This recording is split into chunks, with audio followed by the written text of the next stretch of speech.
நண்பனாக இருந்ததால் மிகவும் வருத்தத்துடன் தான் சிலவற்றை தெரிவித்தார். குழந்தையை காப்பாற்றுவது கடினம், என்ன செய்யலாம் என்றார்.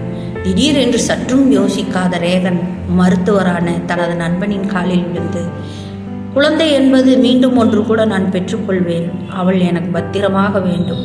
அவள் யாரும் காணாத பொற்சிலையாக நான் நினைக்கிறேன் என்று சொல்லிவிட்டு நண்பனின் காலில் விழுந்ததை திலோத்தமாவின் பெற்றோர் பார்த்தார்கள். பார்த்தவுடன் மனதில் ஒரு கொட்டிவிட்டு, சரி பார்த்து விடலாம் என்று பிரசவம் ஆகும் வரை பொறுமையாக இருந்தனர். பிறகு குழந்தை பிறந்தது. பிறந்தவுடன் திலோத்தமாவிடமிருந்து குழந்தை ரேகன் கைகளுக்கு வந்தது.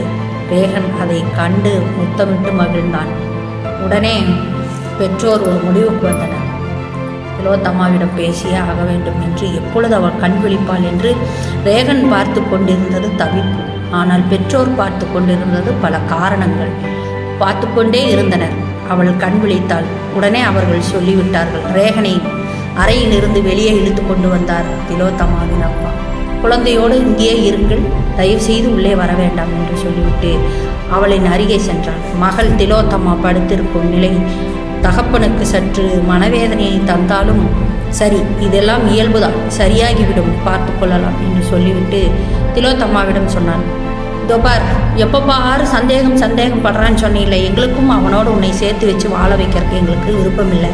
அதனால் குழந்தை பிறந்த உடனே நாங்கள் ரேகன் கையில் குழந்தையை கொடுத்து வெளியில் அனுப்பிச்சிட்டோம். இனிமேல் ரேகனுக்கும் உனக்கும் சம்மந்தம் இல்லை. இதோ இந்த பேப்பரில் கையெழுத்து போடு என்று கேட்டார் திலோத்தம்மாவின் அப்பா ரங்கநாதன்.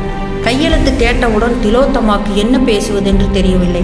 அரைகுறை மயக்கத்தோடு கண் விழித்தாலும் தன் குழந்தையை பார்க்க வேண்டும் என்கின்ற ஆவல் அவள் கண்களுக்குள் பரிதவித்துக் கொண்டிருந்தது. அந்த சமயம் பார்த்து தன் குழந்தையை வாங்கி ரேகனிடம் கொடுத்து விட்டாரே அப்பா.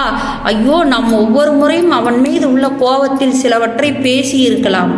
ஆனால் ஏன் இன்னைக்கு என் குழந்தையை வாங்கி கொண்டு ரேகன் சென்று விட்டார்? ஏன் என்னை பார்க்கவில்லையா? அப்பொழுது நான் ஏதோ கோபத்தில் நான் பலதும் சொல்லியிருக்கலாம்.